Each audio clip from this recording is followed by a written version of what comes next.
Hello everyone, welcome back. Fubar here. Sorry about the connecting to server screen right now. We're going to be talking about 8.0 that has just recently dropped and my thoughts on it.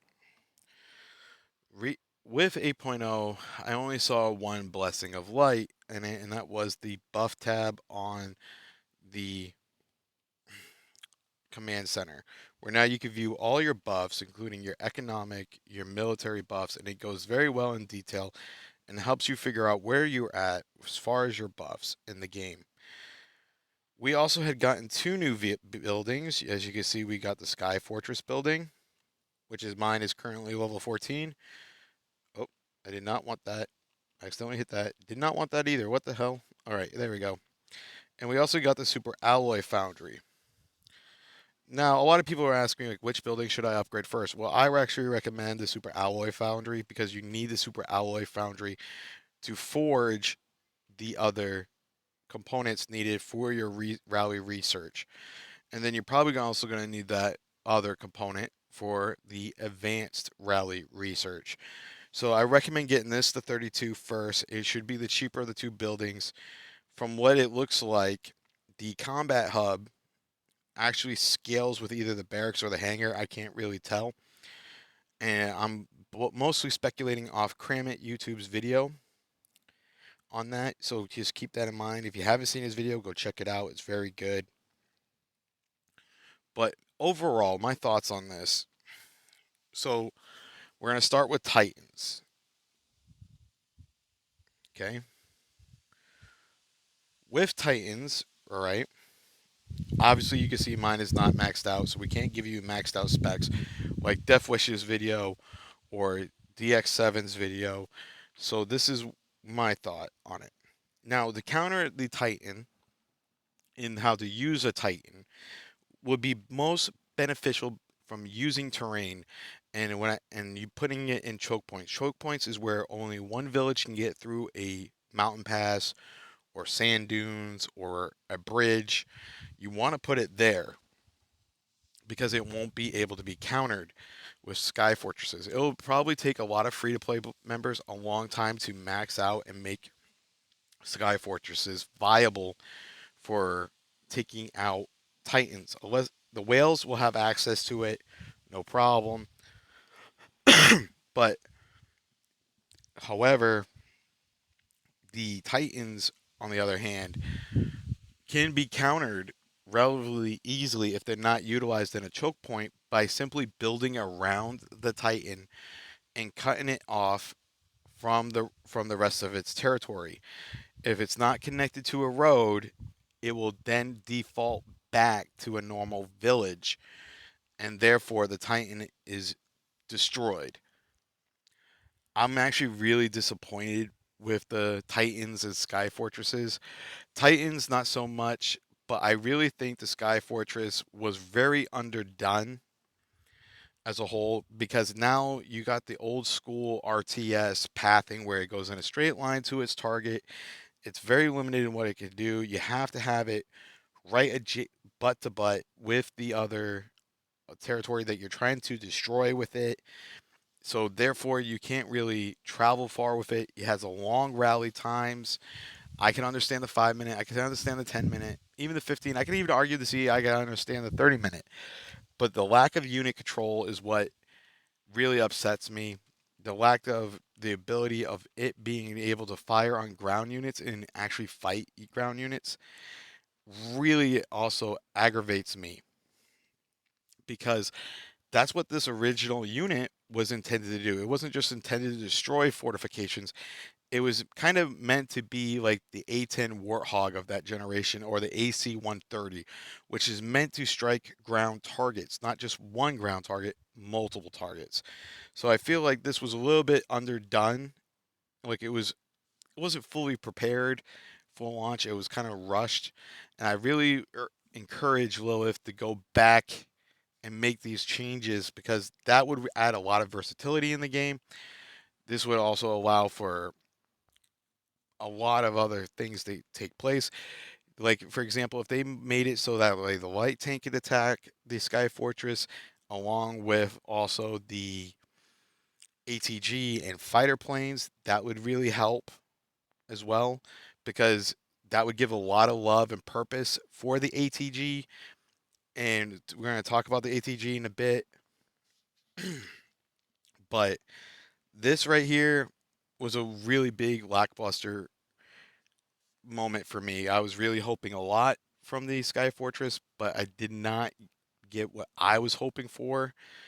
Um, the lack of modernization with that is kind of a little bit upsetting because like we got the World War II variant, but we should be able to modernize it to say to an AC-110 or a Warthog, whatever you want to to a modern ground strike aircraft. But that was not there. So now on to the ATG. The ATG got a +1 to unit grid range, had gained AA mode. Now, when I was watching Kramit's video, he did show the AA mode because he does have an ATG, and I do not at the moment. Um, the ATG, you cannot move when it's in AA mode, which can be understandable for that sense. And also, it has that plus that five. I think it's 5 grid range in AA mode. I may be wrong. It might be 4, but it has a very low reload time, similar to the Liberty Howitzer. And I'm going to use the Liberty Howitzer as an example. Your first initial shot takes 4 seconds. Then after that, it goes to a 2-second reload. So it speeds up after its first shot, but after that, it won't be very conclusive as far as damage.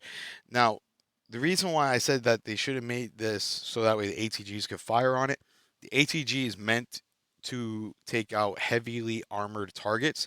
So this would be very beneficial to be used against a Sky Fortress, which is supposed to be like a freaking like a airborne tank, so to speak, or a airborne S super heavy. So I just really feel that it was not properly done. So the next topic I want to talk about is actually the Super Alloy Foundry. As you can see right here, I can actually get behind the Super Alloy Foundry costing steel to fill, which is not that bad. I can understand the limited amount of forging of the Super Alloy components, but you see this little 10 Super Alloy, that needs to get increased. That should be 100 minimum for every time it's created. I wouldn't care if it's increased in the steel. That is just going to take way too long to do anything there. So to counter that, because we're probably going to be stuck with this, is actually you're going to want to go into your VIP store. And I can't remember what VIP level it is. You're going to want to get the resource only super alloy. I believe there is like 5 to 10 of them. And yeah, it costs steel, but it's way more efficient. And you can get that once a week. And they also sell it as well for 900 gold for 10. And I believe that's around VIP 13 or 14, maybe even 15, where you can get that. And it's at 70% off. I would not personally invest in this, but it's there. And that's another like 1,000 super alloy. Now on to the Raven Fortresses. Raven Fortresses, I was really excited for this because it brings a new depth to the PvE mechanic, utilizing the Sky Fortress. However, they said it was going to be amazing rewards, and it's not amazing rewards. Super alloy, cool, but it costs you like 500 super alloy to go and attack this, and now you're only getting 47. That is not useful at all because you're only able to attack one Sky Fortress, and that's it. One. You're trading 500 super alloy for 47 super alloy. That is not really conclusive to me. But of course we don't know this how it is in a Theater of Conquest yet because we haven't seen level 13. super fortresses, and it probably won't happen right now in the current L4 events that we are in right now on other servers or other rotations, because no one's going to have that level of tech to actually make it viable. So yeah, this, other than the buffs and the little tiny tweaks, like the buffs tab, I was really overall disappointed with patch 8.0. And I think Lilith needs to heavily rework this. And and it pains me to say it because I usually have a very optimistic attitude, but they need to heavily rework the Sky Fortress and the Super Alloy Foundry and the Titans. They need to rework that. They need to make it conclusive. And also, another way that you guys can counter possibly the Sky Fortress, if you are up against a whale, they have to heal via the scout plane. Same with also the Titan.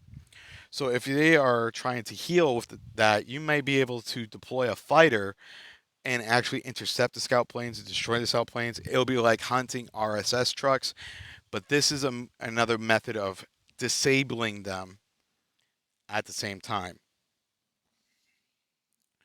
So, with that said, I'm sorry for the long rant.